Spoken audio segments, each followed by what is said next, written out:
Projekt GuRu. Всем привет! С вами Zak Novak на радиостанции Novorussia Rocks. Welcome to Novorussia Rocks radio station. This is Zak Novak, your American in downtown Donetsk. The program is called Project GuRu, and GuRu is in the house as always. My engineer Andre as well. Let's get right to it. War crimes, genocide as cowardly Nazi Ukraine sniper kills 2 women in Donetsk Republic. The number of victims by the Nazi Ukrainian sniper in Donetsk has risen to 2. Nazi Ukrainian sniper shot 2 women on the western outskirts of Donetsk, according to Deputy Force Commander and Operational Command Edward Basudin. Information about the death of another woman in Petrovsky district of Donetsk, a Ukrainian who was killed by a sniper. Thus, the number of dead civilians today amounted to 2, according to Basudin. According to the information of Deputy Head, both tragedies were planned by Nazi Ukrainian Special Forces on a day of celebration, Day of Shakhtar, Coal Miners' Day in the Republic. Also, according to the command, during the day, 8 people injured due to shelling by the Nazi Ukrainian army. More atrocities as Nazi Ukrainian bombing destroys 19 homes and 1 school in the Donetsk Republic. More Nazi Ukrainian shelling last night as more than 20 buildings were damaged, including a school in Donetsk. As a result of the night shelling, frontline territories, Donetsk People's Republic, 19 homes badly damaged as well as a school, and also a local shop. The destruction and carnage happened in Donetsk, Gorlovka, and villages of Novozovsky district. In the Kubyshev district of Donetsk, a direct hit on school number 50, and in Petrovsky district, a direct hit on the rooftop of a local store shop. The night shelling by Nazi Ukrainian forces APU also in the village of Sahanka and Kominternovo, Novozovsky area in the south of the Republic, and Nikitovsky district of Gorlovka. DPR command also confirmed that a woman was hit by shrapnel.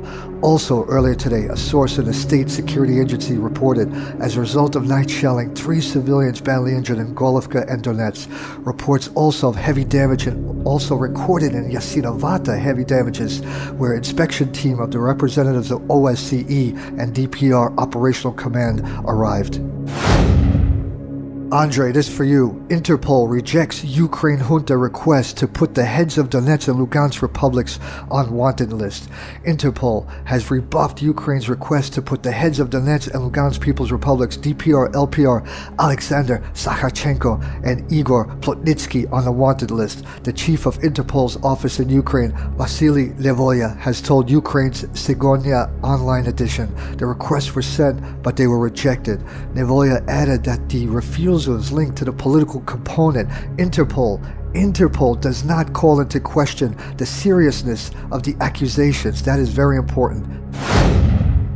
Deadly prisons and secret detentions in Kharkov, Ukraine, according to Human Rights Watch. The Human Rights Watch international organization has called on the fascist Ukraine's military prosecutor Anatoly Matios to personally investigate the facts of enforced disappearances and secret detentions by Ukraine junta's security service SBU. The security service continued denial of enforced disappearances fosters a climate of lawlessness and perpetuates impunity for grave human rights violations, said Tanya Lokshina, a senior Europe and Central Asia researcher at Human Rights Watch. Some 13 people, 12 men and 1 woman, have been released from secret detentions in Kharkov SBU after last month's publication of a joint report by Amnesty International and Human Rights Watch titled "You Don't Exist." Lokshina said that the release of 13 people secretly held in eastern Ukraine's Kharkov was very good news, but there has been no official acknowledgement of their detention or release, or of the problem of enforced disappearances by the SBU.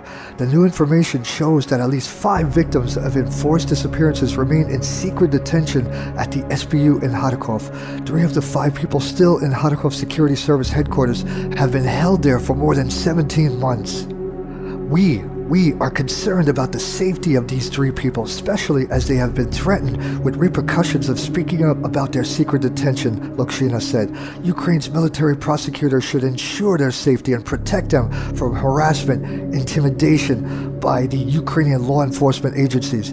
Ukraine's international allies should urge the country's authorities to acknowledge the practice of enforced disappearance and secret detentions by its security service and put a resolute end to impunity for such crimes, Human Rights Watch said. ISIS propaganda video shows 5 children murdering Kurdish prisoners. Islamic State has released a propaganda video that appears to show 5 children, one of whom identifies as British, murdering Kurdish prisoners. The footage, released overnight on Friday, features 5 boys wearing military-type clothing and holding pistols while standing in a row behind 5 men who are kneeling in orange jumpsuits. Each of the children is captioned in the video with names that have been used by ISIS before to denote a fighter's country of origin. A white boy with blue eyes is labeled Abu Abdullah al-Britani, the Briton, but the identity of the child has not been verified.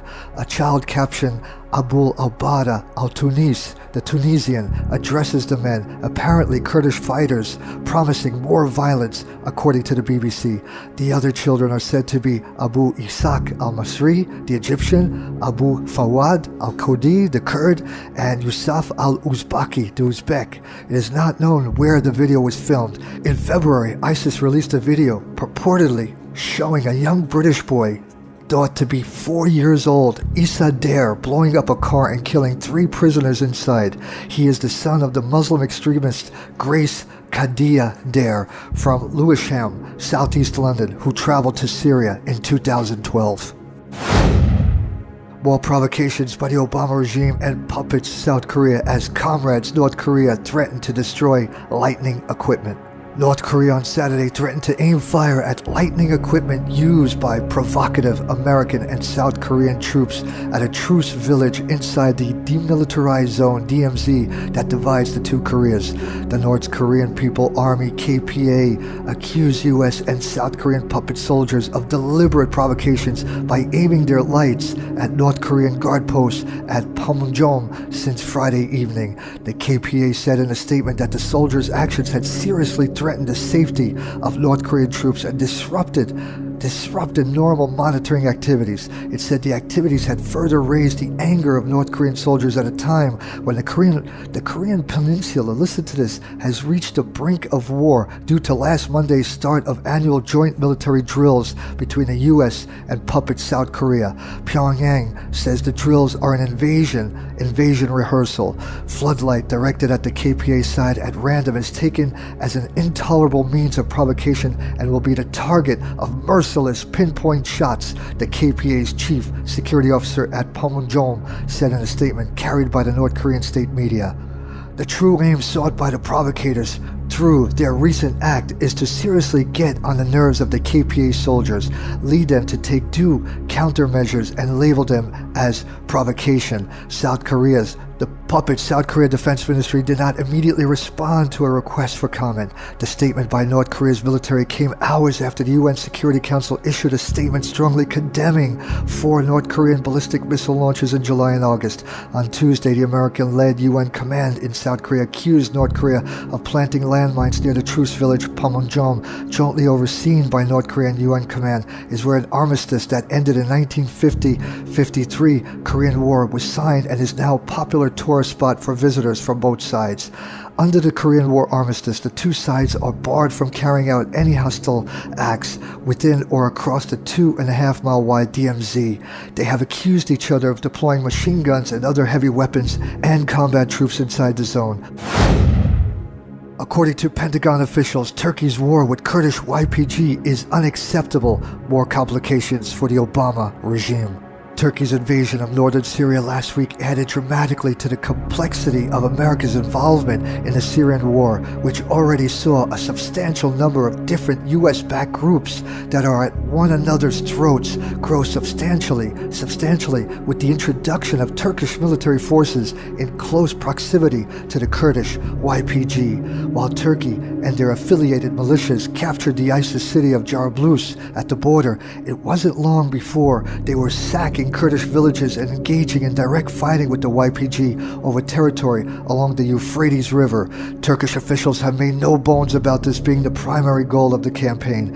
Pentagon officials came into Turkey's invasion trying to be supportive, launching a few airstrikes to support the incursion and demanding the Kurds cede some territory. Now, however, they're just insisting the clashes are unacceptable and demanding that everyone stand down immediately, with the U.S. not wanting to make an enemy of either side. However, the demands are ringing pretty hollow and no one seems to be prepared to stand down. Turkey still insists they intend to take everything west of the Euphrates away from the Kurds, and the Kurds are still preparing to defend territory the U.S. recently helped them capture from being overrun by the Turkish military. The Pentagon insists the focus needs to be purely on ISIS, which ironically they weren't interested in earlier this month when the same Kurdish YPG forces started attacking the Syrian military in Hasek. The YPG is giving lip service to this idea, but the reality is that as Turkey gains mount, the YPG will have less and less border with ISIS to fight in the first place. Hey everyone, that ends our program. Thanks again so much for the support. Thank you for listening to Nova Russia Rocks radio station, to Projekt GuRu. As I stress always, be safe out there, stay on alert, and see you all on Wednesday. Bye-bye, folks.